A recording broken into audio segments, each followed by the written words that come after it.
Check, check. You're listening to Coast Watch in the Morning on KAST News and Talk. Thanks for tuning in. My guest this morning is Rob Cornilles, who is running for 1st District U.S. Congress. A little deja vu going on here because Rob was the successful Republican nominee in 2010, ended up facing off against David Wu, did well in Clatsop County, ended with about 40% of the vote in that election, but was defeated by David Wu. And Rob, I'm just wondering if maybe you're thinking to yourself, gosh, wouldn't it have just been easier if we'd beat Wu then, rather than having to start all over again? Good morning. Well, good morning, Tom, and thanks for having me here today. Yeah, it would have been easier, but more importantly, our district, the 1st District of Oregon, would have had a voice in Congress today. And as it stands, we don't. Yeah. We're the only one out of 435 districts that is voiceless, and we don't have an advocate, helping us, working for us, standing up for us, championing what's great about the 1st District. And that's sad. It's a very sad commentary on where we're at, but we have a chance to have what I call a district do-over.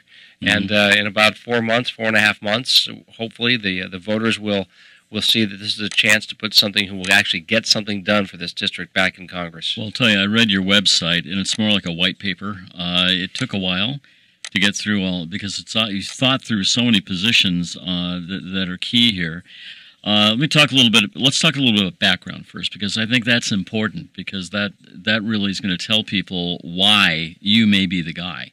So let's talk about background. You bet. First of all, that website, if I could, it's cornillesforcongress.com, and I'm a son of the 1st District, Tom. I was born and raised in the 1st District of Oregon.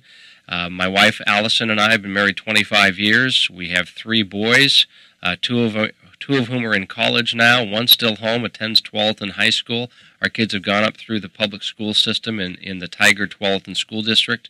And 16 years ago, out of a spare bedroom in our home, we started our own little business, a small company called GameFace Incorporated.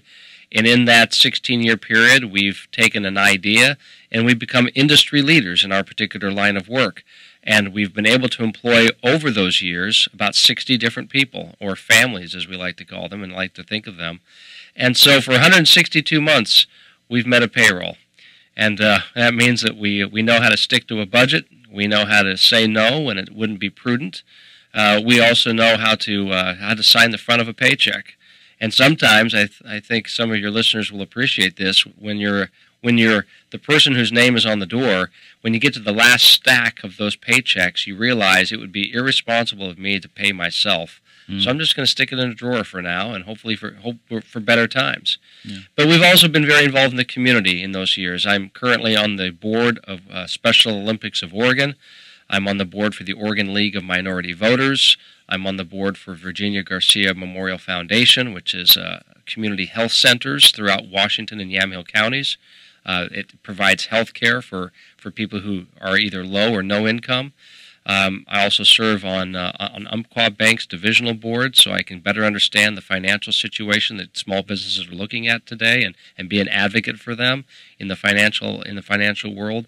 And of course, I've been very involved because of my kids in youth athletics for a number of years. Sure. Well, I want to back up a little bit on GameFace, because you mentioned that you employ 60 people. Actually, you managed to get more than that employed. Well, that's through true. The business. That's true. And just to be clear, our 60 employees are not all right now. Over the years, we've had 60 people go through our GameFace I heard a number company. like 500 people that you placed through GameFace. That's right. In addition to hiring for myself, we also persuade our clients, which are primarily professional sports franchises and intercollegiate athletic programs around the country. We persuade them to hire as well, and we have been able to train people who wanted to work in this industry, a pretty tight-knit industry, but didn't have the requisite skills to do it. Even after a college education, we train those job seekers, and then we introduce them to our clients, and they get jobs, they get careers, and we've been able to do that for more than 500 people around the country. Impressive. Now, that's a good place to start. That's a good stage for actually the first question I have for you, because it's clear that getting people back to work has got to be highest priority. You've made that clear. Every politician makes that clear. Unfortunately, people are getting a little sick of hearing that. They're getting sick of hearing it and nothing happening. That's right. And so I got to ask you, what's your strategy if you're elected? What can you possibly do in Congress that's going to fix anything? Well, it's a very fair question. It's exactly why I'm running. You nailed it. And first of all, I must preface it by saying that the people I'm talking to all over the 1st Congressional District, and certainly here in the North Counties, and I've been spending quite a bit of time here, people want a proven career builder, not a proven career politician, because that's not getting us anywhere. In fact, it's making us go backwards as a country. We don't want more of the same. We need to look at new ways of governance. We need to look at new leaders. And what I would subscribe in order to get this economy back on track, in order to motivate and inspire entrepreneurs and small business owners to hire again, is a few things. First of all, the tax code is so overly complicated, Tom, that small business owners like myself, we can't understand it from year to year because it continues to change. As recently as 2 weeks ago, the president proposed new changes to the tax code, which would be temporary, by the way, which is not the way businesses think. It shows the difference between a president who really has never run anything before, as far as the private sector, versus those of us who have. You have to simplify the tax code. You have to make it fair. There's no reason that the GEs of the world, who make billions of dollars even overseas, should get away with paying zero in taxes. That's not fair. And just because they have all the high-priced attorneys and lobbyists working for them, and they know people in high places, that needs to be fixed. Second, there's an overabundance of regulatory power right now coming out of Washington, D.C. And even though Congress may not enact certain laws or pass certain laws, we have agencies such as the EPA coming out of the executive branch that are going ahead and enacting that policy, even though Congress rejected it in law.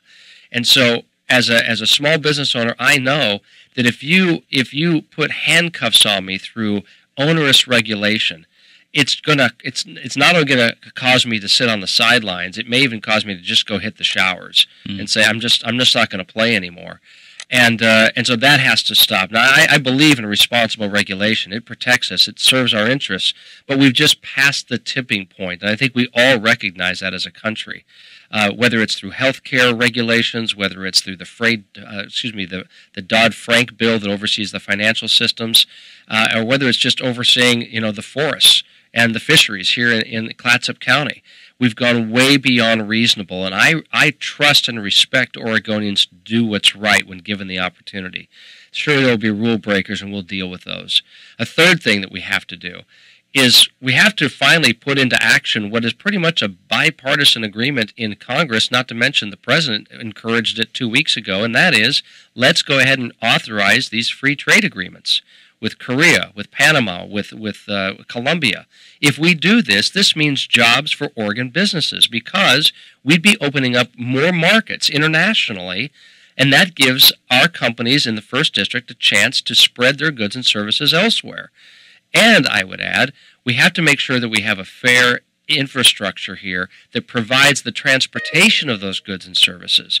But you can't just throw more money at the problem. We've already dedicated money to infrastructure buildup, and that money is either being wasted or it's not even being used right now because of the hurdles that even the government has to go through to see a project to fruition. People get lost when you start talking about free trade.